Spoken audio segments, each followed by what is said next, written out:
away, cruise proceedings. Oh, nice. When is that? In May. Okay. At least it'll be warm, presumably. Is anything warm? My garden's gonna get frozen. Yeah, did you see there's a freeze warning tonight? I was just at the It's the coldest. Yeah, exactly.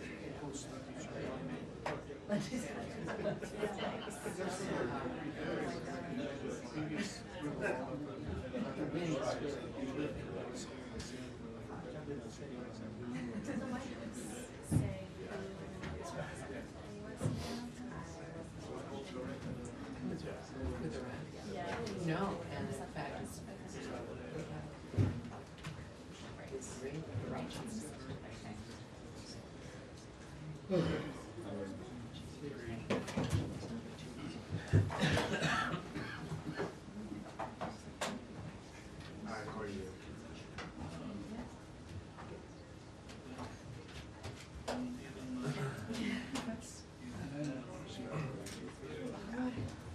How are you? I'm okay. How are you doing?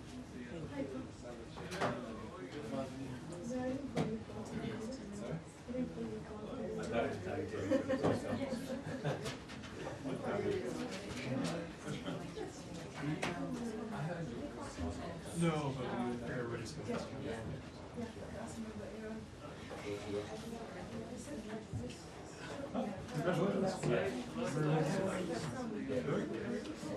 How was it?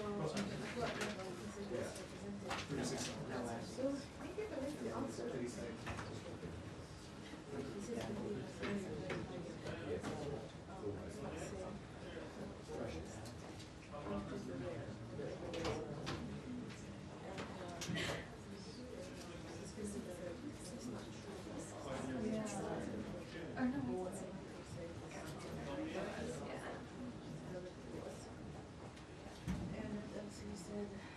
That's all.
Thank you, ma'am.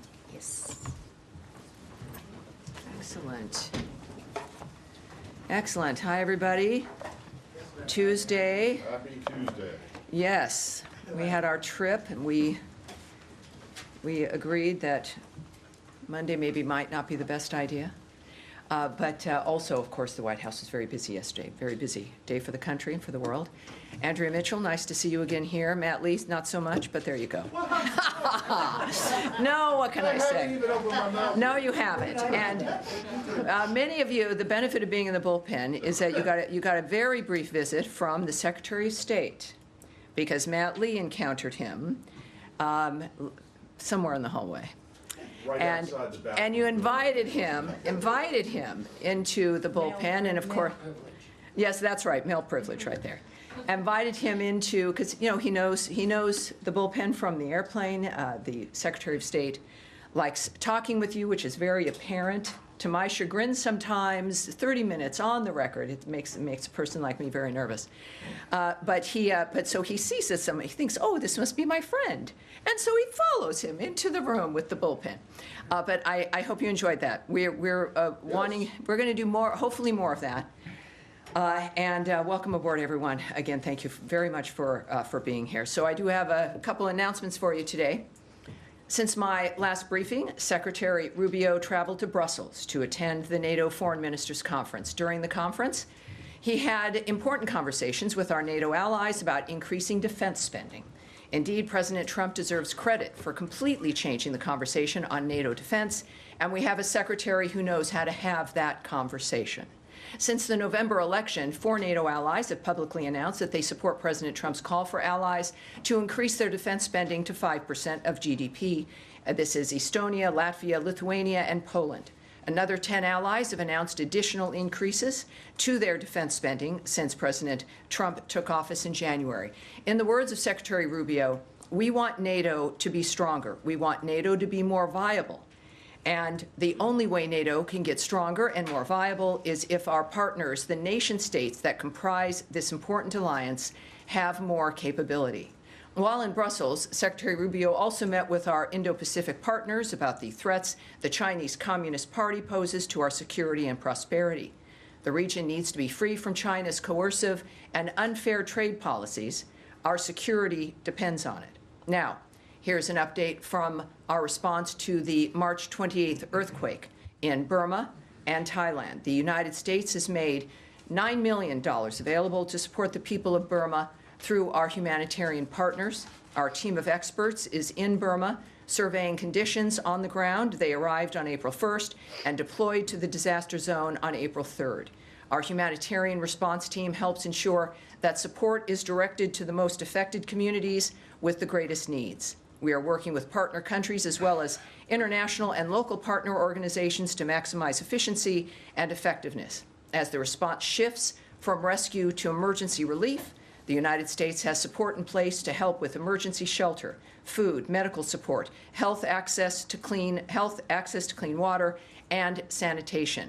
And now, here at home, President Trump met with Prime Minister Benjamin Netanyahu yesterday, demonstrating that the United States is a great ally to Israel and that President Trump is the greatest friend Israel has ever had in the White House. Among other topics, the two leaders discussed Gaza and the need for Hamas to release all the hostages. In this effort, we are guided by two principles. We stand with Israel and we stand for peace. Also at this meeting with Prime Minister Netanyahu, President Trump reaffirmed that Iran can never obtain a nuclear weapon. As the president announced, we are engaging in diplomacy right now to solve this matter. In the words of President Trump yesterday, doing a deal would be preferable to doing the obvious. And that is my announcements. Thank you. And it's great to see all of you here. We will begin, I don't know if it'll ever change, it may someday, to Matt Lee. All right. Thank you, Tammy. I got a couple that are extremely brief. One, can you confirm that the 3 Americans who were convicted in Congo in this coup have been repatriated? The Congolese say they're back, and just wanting to know if you are able to say that they are back here. I can tell you something about that. Okay. We have, of course, as you know, as I like to remind people, though, watching all around the world, the Department has no higher priority than the safety and security of U.S. citizens overseas.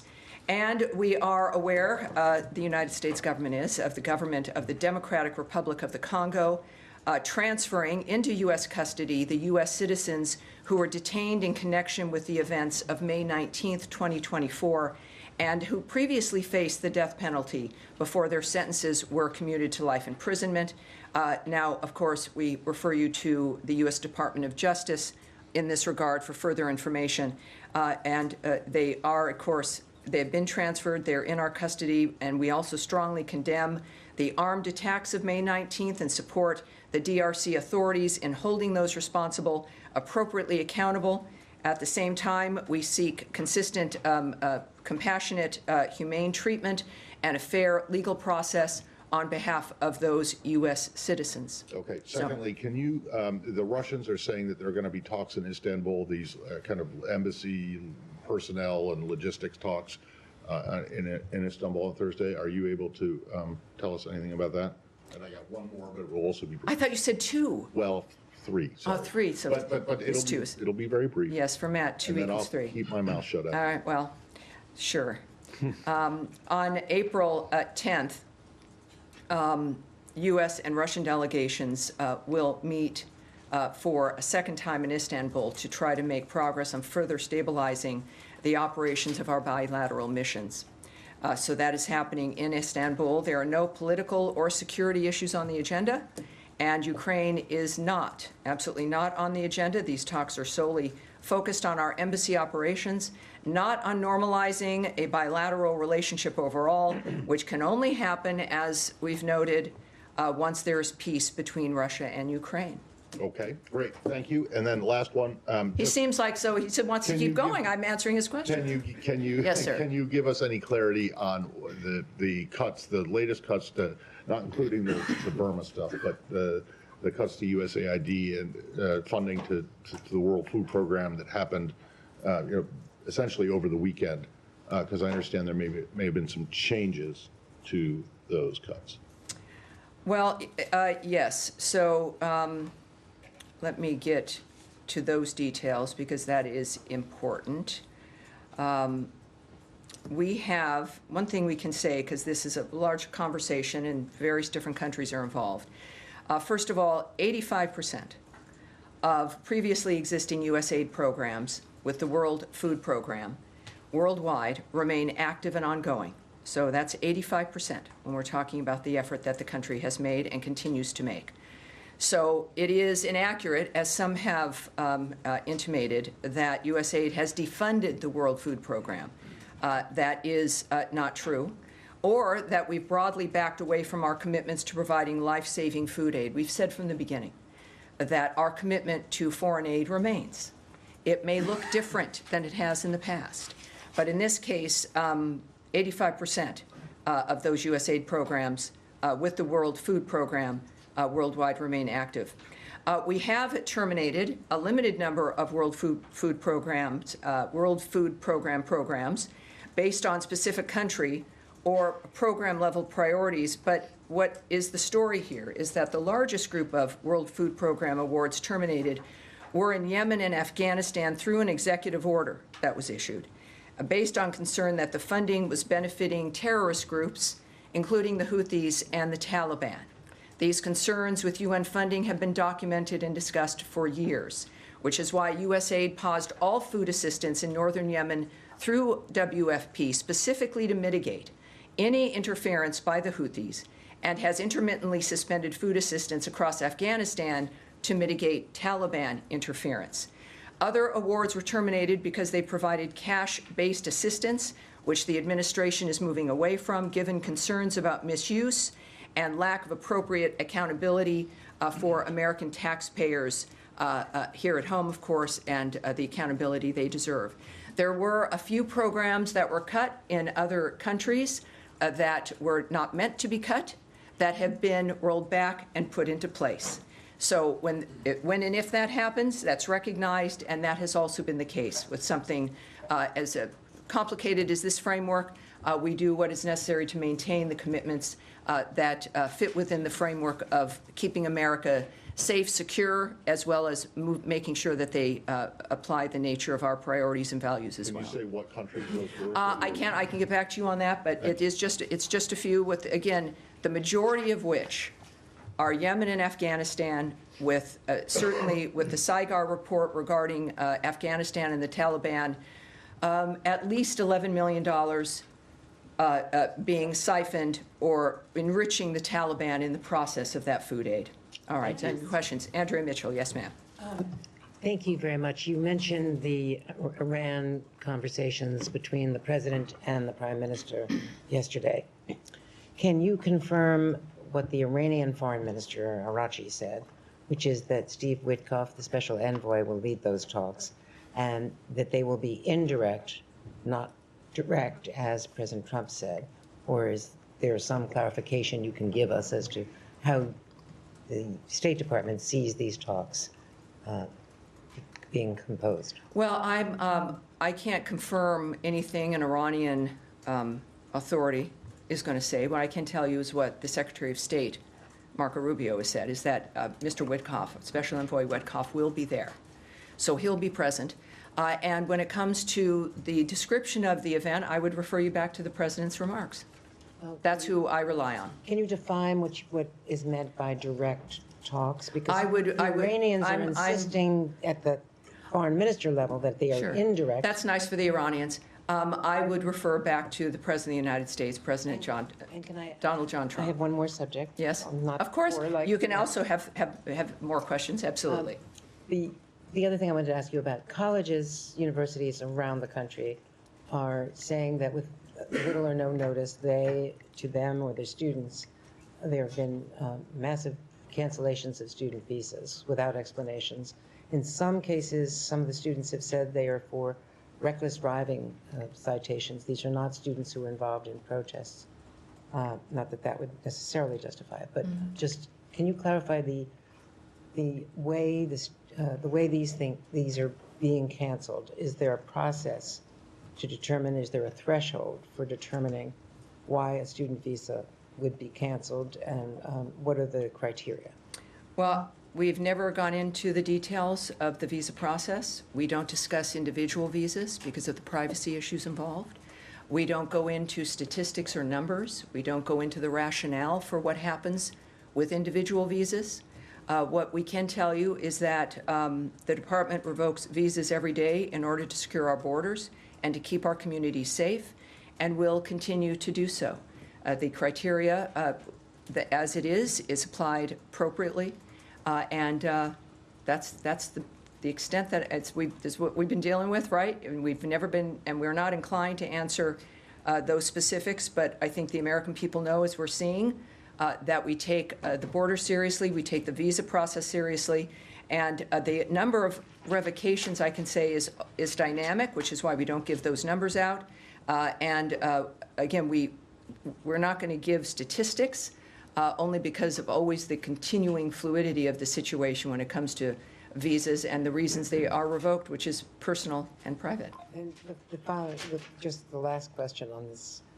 You're general beating subject. Matt Lee when it comes to 2 being 4 now. But the Secretary's announcement, the announcement that came out the other day about the cancellation of passports holders from South Sudan, when South Sudan is in some considerable conflict right now between their leaders. There's a great deal of turmoil and violence in that country.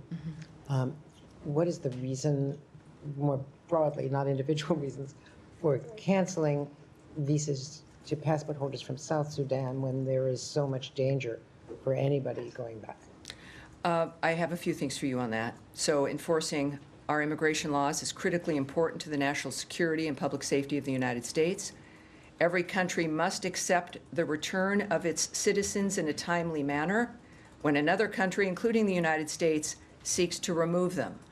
As South Sudan's transitional government has failed to fully respect this principle by not permitting the entry of an individual that they had confirmed and documented as a citizen, the United States Department of State has taken actions to revoke visas held by South Sudanese passport holders and restrict further issuance of visas to prevent entry into the United States by South Sudanese passport holders. We will be prepared to review these actions when South Sudan is in full cooperation, and Secretary Rubio has said it is the responsibility of each nation to take back their citizens who are illegally present in the United States in a serious and expeditious manner. We are unwavering in our commitment to end illegal immigration and bolster America's border security. This is we understand also that South Sudan has made a statement that they've agreed finally to accept the individual in question, and we are aware of that remark. And this is, they committed on April 8th to grant the individual permission to enter their country, and we look forward to the government of South Sudan following through on that remark. And we will then be prepared to review, once again, these actions when South Sudan is in full cooperation. All right. Yes, ma'am. Thank you. You mentioned that some of the programs that were cut, the WFP programs, were not meant to be cut. Was that, just to clarify, from the programs that were cut over the weekend? I'm sorry, it's like you mentioned that there are some that were rolled back, that were cut that shouldn't have been, yes. Were those cut over the weekend, or was that from before? I don't have that detail for you, but I'm sure we can get it because I had many details, but that's one that I don't have, but I'll get it for you. Thank you. Sure. And then the Saudi foreign minister is visiting the United States. Will Secretary Rubio meet with him, and if so, what does he hope to achieve from that? Yes, in fact, he will be. He'll be meeting with him tomorrow. And what does he hope to achieve from that meeting? Oh, I'm not going to get ahead of the Secretary of State, but we look forward to seeing him tomorrow. All right. Yes. Hi. Getting back to Iran, part of the reason that the administration cited in 2018, the first Trump administration, from withdrawing from the Iran nuclear deal is that it wasn't comprehensive enough. It didn't cover militias. It didn't cover the missile program and a bunch of other of Iran's activities. Is the expectation that this new agreement would have to cover that? Well, this is a meeting that's happening, right, on Saturday. There's a meeting. There's no negotiations, right? This is a dynamic where the president has made very clear, and certainly the secretary has made very clear, that Iran will never have a nuclear weapon. It's just that I think is the focus right now, the nature of what's happened and Iran's current situation. I think the president's remarks yesterday speak for themselves. That and he's committed to diplomacy. He's spoken about wanting to have a deal with Iran to get this done. Now it's up to Iran, and if they don't want to, it will be very, very bad for them. So those are the two, I think, clear options here. So this is an initial sort of feel out as to whether to progress. I think it's touching base. Yes, indeed. But again, it's not a negotiation; it's a meeting, and that's what the commitment is. And finally, you'd mentioned that Steve Witkoff is going. Is he leading the delegation? I can't speak to that, but he will be there. Yes, sir. Thanks. Can I just follow up from Rich when you're saying it's a meeting rather than a negotiation? Correct. The Iranian government has said that it's a matter of they want sanctions relief. Is that something that the United States is prepared to discuss either at this meeting or? Well, again, I'm not going to get ahead of any kind of conversation or process, diplomatic considerations. Certainly, I can't get ahead of a negotiation because this isn't one. So that's not something I can speak to.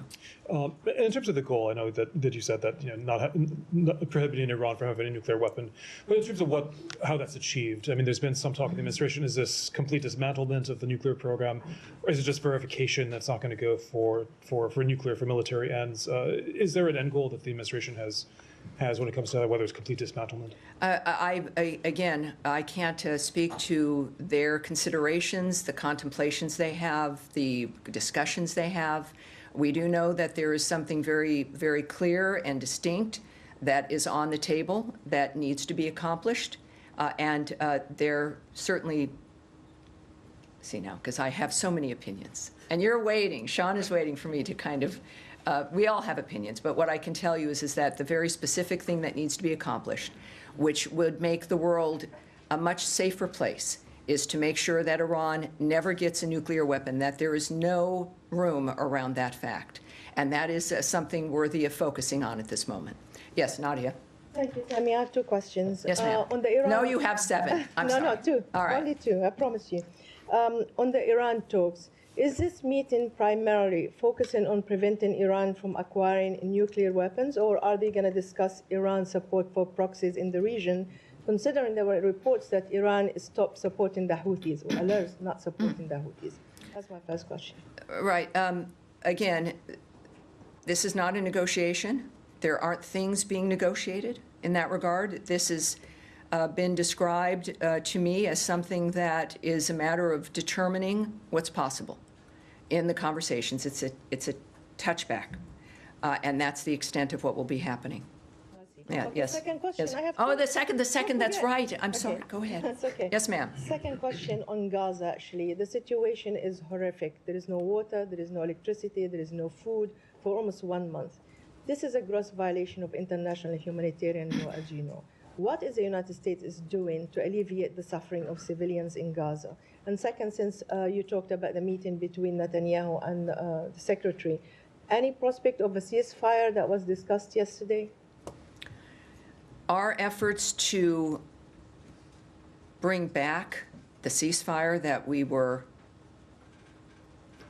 happy to have at the beginning of this, before Hamas turned its back on the ceasefire, is something that the administration, that the President and Secretary Rubio have said we would want back. There's nothing that is cut off in the sense of where we go from here. It is clear. And the effort, as we are asked every briefing, which is appropriate because of the nature of the issue, is none of us, we're engaging in this to stop the suffering. When there is a resumption of a conflict, and the nature of this conflict, with so many hostages also still being held, it of course disrupts the humanitarian aid. And that is something that concerns all of us and that we seek to change. There is one group that has broken ceasefires, that continues for generations to move the suffering, and that is Hamas. It's a remarkable dynamic where you have multiple players here that are working and constantly making an effort to stop the carnage and the suffering, and to stop the conflict on the ground so that humanitarian aid can flow. And Hamas seems to want nothing to do with that. They continue to go back to creating a framework of victims constantly. So I would say that obviously our effort is to get a ceasefire on the ground again, specifically so we can get aid into the area, specifically so that we can discuss what the region understands, which is the need for a new way to move us out of this horrible cycle. And obviously, that's what we've been dealing with for generations. President Trump is determined to end it once and for all, as is Secretary Rubio. They have one term, and this is why things have to move quickly. It never stops. Their efforts in the Middle East and on Gaza never stop. And that's what we hope for. And the results, hopefully, obviously, is for peace on the ground, for humanitarian aid, and for Gazans and everyone in the region to have a future to look forward to that they can trust. Yes, sir. Thank you. Thank you, Tammy. 2 more questions here on Ukraine. Yes, sir. Can you please also confirm that there will be U.S.-Ukraine dialogue negotiation this week in Washington? And any color you can offer, who's going to be involved? Will they be in this building as well? I can't speak to any conversation or discussion about Russia-Ukraine here. Right. Thank you. On Chinese involvement in Ukraine-Russia war, President Zelensky today posted a video suggesting that they captured 2 of Chinese nationals fighting in Ukraine on behalf of Russia. Does the Secretary have any comment on that? And does it change your view, your position on how to help Ukraine, beef up Ukraine's hands? Yeah. Now that we know they're fighting against not one. It's disturbing. Power. It's disturbing with North Korea participating. It's disturbing with the Chinese soldiers having been captured. We're aware of those reports that Ukraine captured 2 Chinese citizens fighting on behalf of Russia in Ukraine. China is a major enabler of Russia in the war in Ukraine. China provides nearly 80% of the dual-use items Russia needs to sustain the war. 80% comes from China. As President Trump has said, continued cooperation between these two nuclear powers will only further contribute to global instability and make the United States and other countries less safe, less secure, and less prosperous. I think that's an understatement. Just to follow up, Secretary, spoke to us during the travel. He said that he will give some time to Russia to clear up its position in terms of, whether or not they are serious about the peace talks. Yes. To the events of this weekend, them targeting Zelensky's hometown and other attacks, did those events contribute, to the Secretary's position on that? Well, I know he loves talking to you guys on the trips. We were at NATO together, and he appreciates that. And he had a press conference at the end of NATO where he did go into very specifics when he was asked about the timeline, is that we would know within a matter of weeks if Russia was serious about peace. He said not months, not a year, but a matter of weeks, he said, we would know. And I think that this goes to the argument that they've made, even in the beginning of the talks, some of the summits with Russia, and the first summit was, as the Secretary had noted, was to determine if they were serious. And so this, as I've mentioned, right, these are active men with a term in which to get this done, and plus the lives affected. We don't have time. Every day, every week that goes by affects the quality of people's lives, and some people who are alive now will not be alive tomorrow. So it is held with urgency. It will be a matter of weeks. And you, of course, you mentioned the attack on Kryvyi Rih.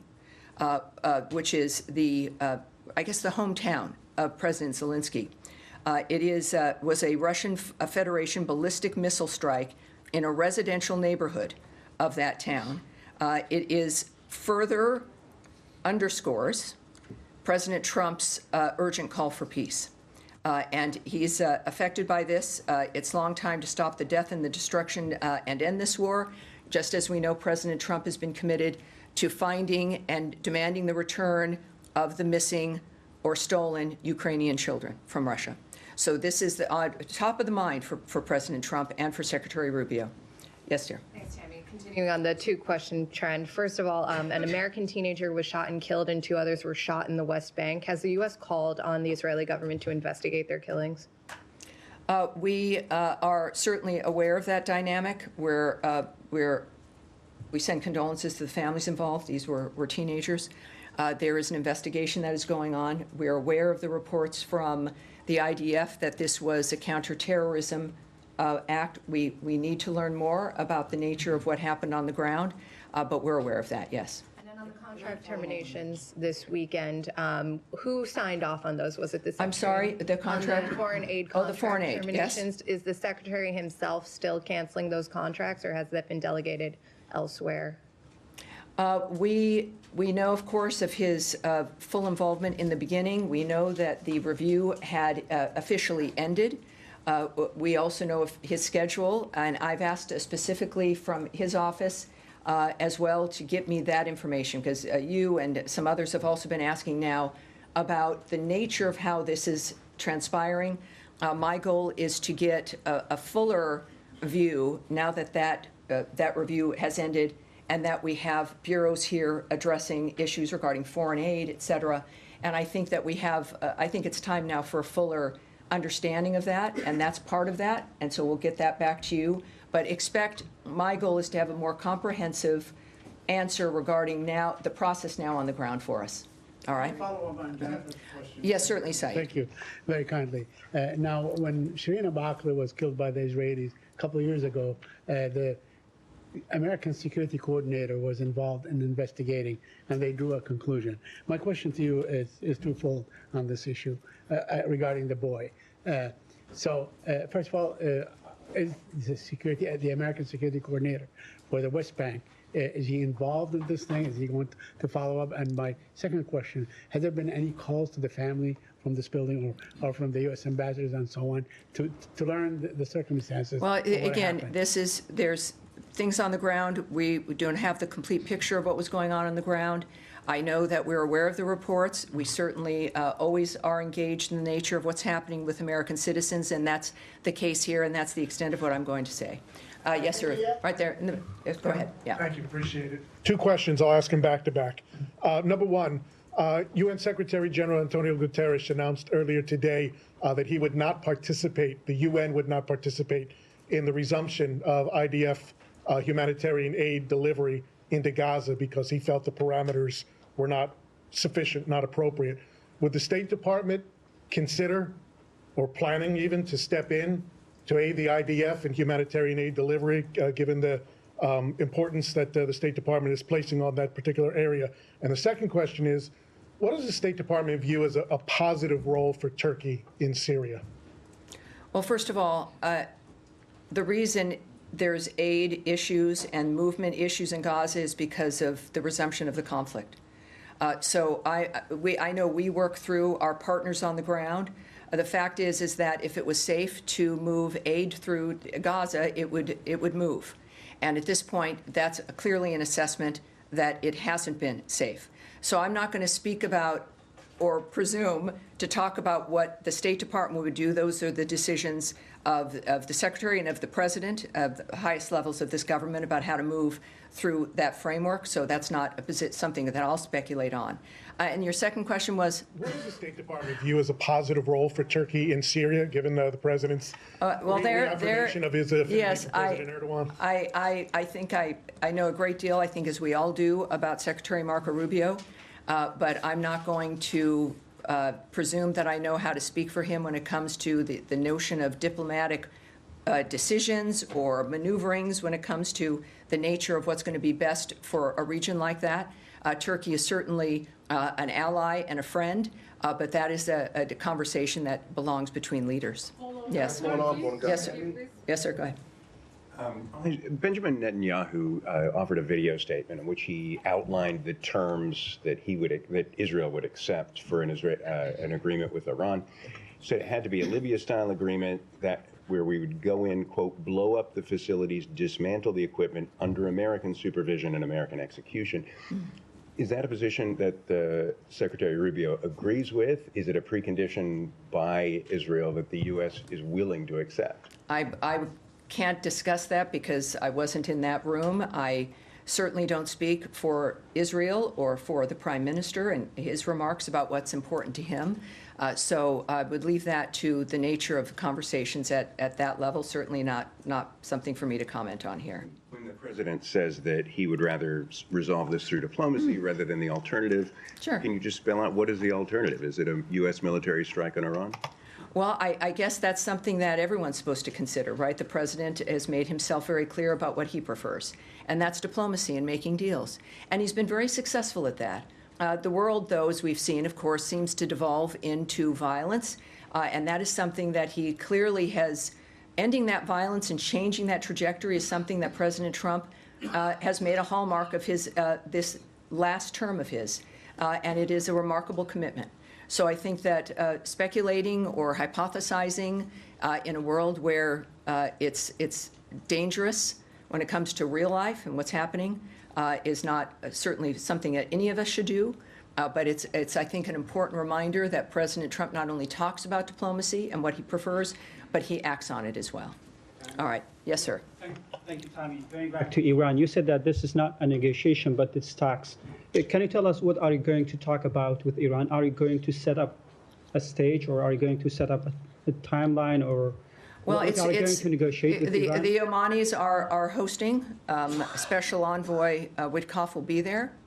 I do not know about the environment and how it will be arranged. I don't. It's a meeting, and how the participants decide and how to frame that meeting is completely up to them. Can I ask a question on Syria? There is a lot of concerns about new Syrian government approach towards the Kurdish and Jews and other minority rights.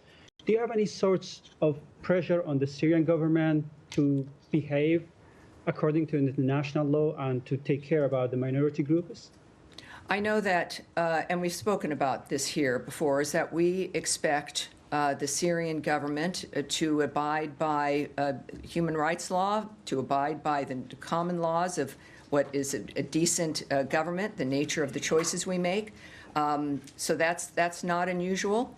And they've had a recent government formation or advisory formation, which seemed to involve additional groups in Syria.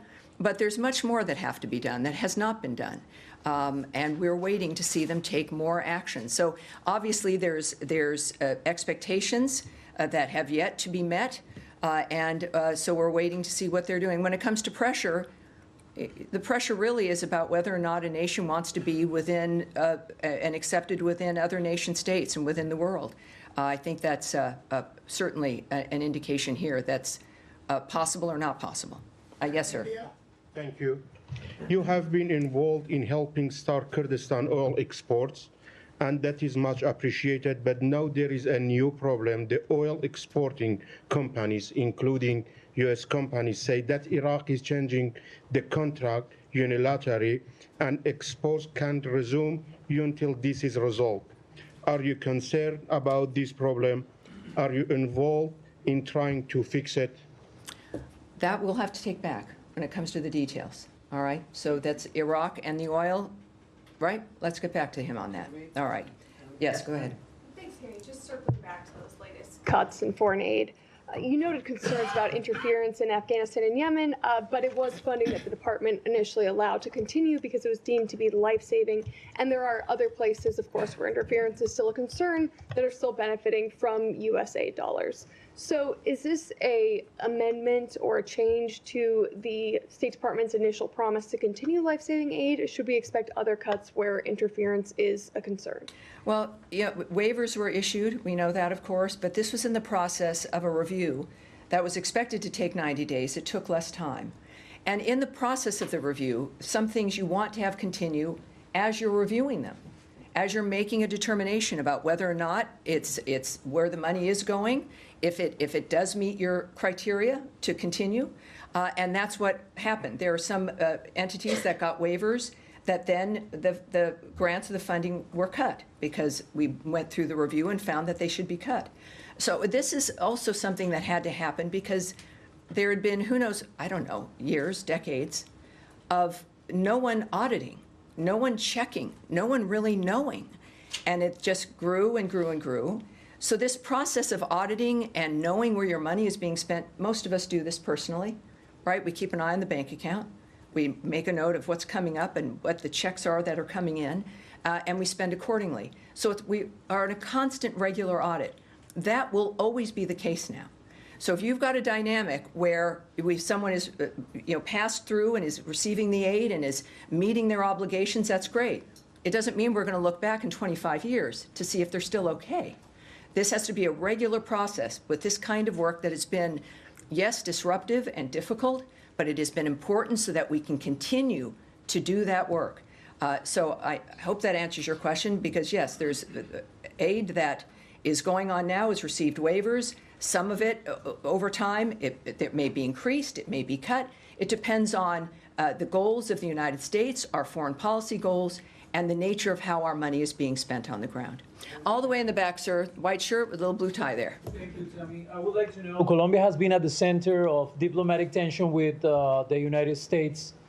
At the beginning of this administration, we saw President Petro saying that he wasn't going to accept these deportation flights, and then he changed his mind, as President Trump said, in 13 minutes.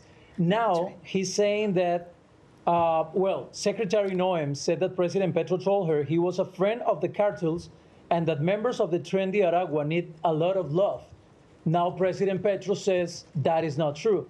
What is the current state of that relationship between U.S. and Colombia after those two episodes? Well, I would refer you to the White House when it comes to the nature of a relationship. But other than that, I think we'll bring that back when it comes to if there's been any actual response to those kinds of statements. But we'll get back to you. But that's what I have there. Yes, sir. On the end here, sir. Thank you. This morning, as you're aware, President Trump and South Korea's acting President Han had a first phone call, and then they discussed South Korea's payment for hosting U.S. forces Korea. And so do you see any possibility that the State Department somehow engaged in a renegotiation of the co-sharing deal that was actually signed last year? That was my first question. Well, let me answer that because it'll be a short answer, so I can't answer that, right? So I won't be discussing the nature of diplomatic conversations or anything of that nature, or what choices we might make, either certainly as a government, but certainly not as the State Department. Second question? The second question is, South Korea, as you're aware, still facing a period of leadership vacuum after President Yoon's removed from office. So do you think that that period of a leadership vacuum will have some negative impact on the alliance between South Korea and the United States? I know that our relationship with South Korea is strong, and I know that as an ally that we are expecting them to follow certain rules and norms, and we, of course, enjoy their allyship, and we enjoy that relationship. So. All right, are we kind of we're getting here now? All right. Young lady in the back, maroon, yes, go ahead. Let me just say, I've been told I tend to favor my right, which is true politically. I can't deny that. So my goal, I've been trying to think, and I'm left-handed, funny enough, not that you could tell, trying to move to this degree. But then also, I know you're in the back, but you're in this room, and straight down here, I got you earlier, and yes. Thank you so much. Can you confirm that, as President said, these talks, Iran talks, are direct? Because we heard from Iranian side immediately after that they are indirect. Do you find that concerning? You're copying Andrea Mitchell. Well, I will, again, refer you simply back to the President's remarks, and that is my North Stars, President Donald Trump, not Iranian officials. All right, and that's going to be it today. Thank you, everybody. I'll see you on Thursday. We'll see you again on Thursday this week. Thank you very much.